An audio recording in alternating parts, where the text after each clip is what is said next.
میں ہر دن عزم کرتا ہوں کہ میں فلاں گناہ نہیں کروں گا، لیکن 3-4 دن بعد میں پھر وہی گناہ میں مبتلا ہو جاتا ہوں، کوئی علاج بتائیں۔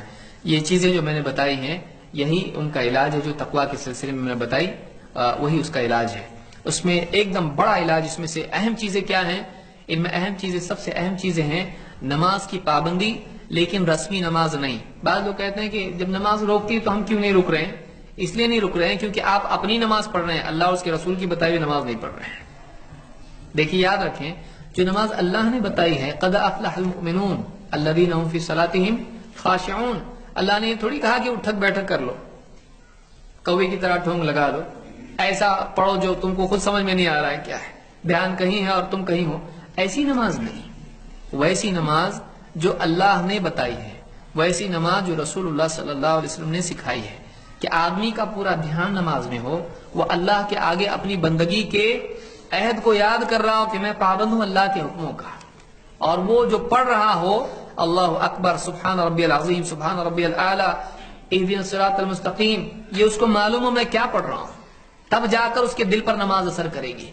نماز کوئی میجیکل سولوشن نہیں ہے، کوئی ایسا طلسمی فلسفہ والا چیز نماز نہیں، نماز عملی مشق ہے، نماز اپنے آپ کو سدھارنے کی کوشش ہے۔ جب تک کہ شعوری طور پر نماز نہیں پڑھے گا، دھیان کہیں اور ہے، تو نماز کیا فائدہ اس کو پہنچائے گی؟ ویسے جیسے ایک آدمی نصیحت کی مجلس میں بیٹھا ہے، اس کا دھیان کہیں اور ہے، نصیحت کی مجلس میں بیٹھ لینے سے اس کی اصلاح تھوڑی ہوگی، جب تک کہ وہ دھیان نہیں دے گا نصیحت کے اوپر، عزم نہیں کرے گا اس کے مطابق بننے کی۔ تو یہ بات یاد رکھیں کہ یہ چیز، ایک تو نماز صحیح ہو، دوسرے صحبت اس کی صحیح ہو، تیسرے یہ کہ وہ ایسے چھوٹے چھوٹے اعمال کرے جن سے نفس کی اصلاح ہوتی ہے۔ دھیرے دھیرے ایک ایک چھوٹی چھوٹی چیز میں نفس کی مخالفت کرنے لگے، چلو بڑے گناہ میں نہیں چھوڑ پا رہا ہے، چھوٹی چھوٹی چیزوں میں نفس کے خلاف کرنے والا بنے، نفس تقاضا کر رہا ہے نہیں پورا کرے، اپنے نفس کو تھوڑا ستائے لیکن اللہ کی طاعت میں چھوٹی چھوٹی نیکیاں کرے، ذکر خوب اللہ کا کثرت سے کرے۔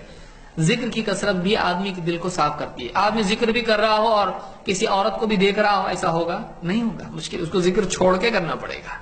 آدمی ذکر بھی کر رہا اور جھوٹ بھی بول رہا ہے تو یہ نہیں ہو پائے گا۔ تو ذکر کی کثرت آدمی کے دل کو صاف کرے گی، آدمی کو گناہ سے روکے گی۔